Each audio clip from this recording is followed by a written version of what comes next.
Today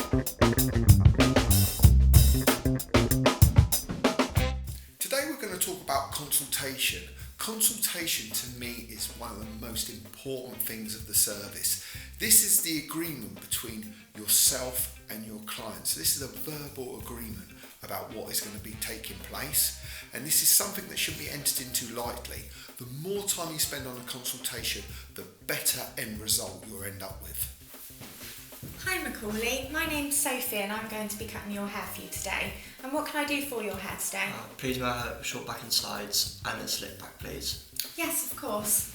As you can see just then, Sophie greeted the client very nicely, and then she spoke to him eye to eye. Never speak to your client through the mirror.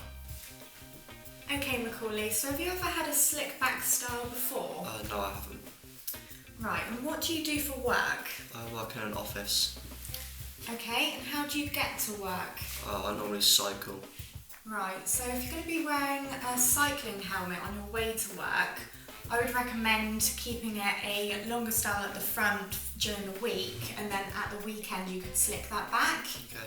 Here's Sophie check for any contraindications, looking at the face shape, any growth patterns, hair classification, any presence of male pattern baldness. Sophie also asks questions about the client's lifestyle.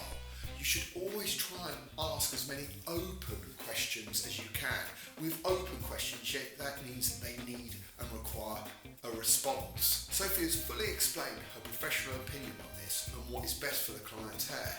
The client now has gained trust in Sophie and her ability to perform a great service on his hair. Remember, you're the professional, not the client. What products do you use in your hair, Macaulay? I normally use texture gum. And how do you find that works for your hair? I find it's nice at the start, but throughout the day it gets clumpy and it all holds together and it becomes hard.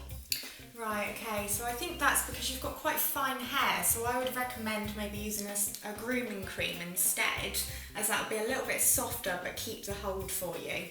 Sophie has now recommended a new product for the client to try, which he can use at home.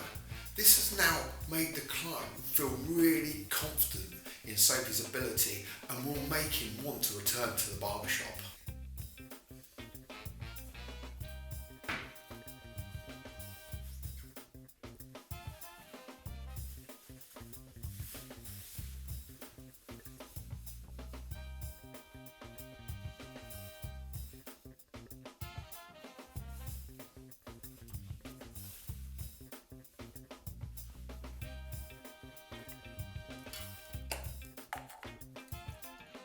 As you can see, before Sophie started the service, she put on a clean gown in front of the client.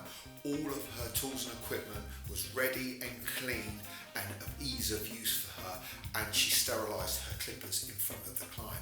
So the client knows he's in a very good, clean and health and safety environment.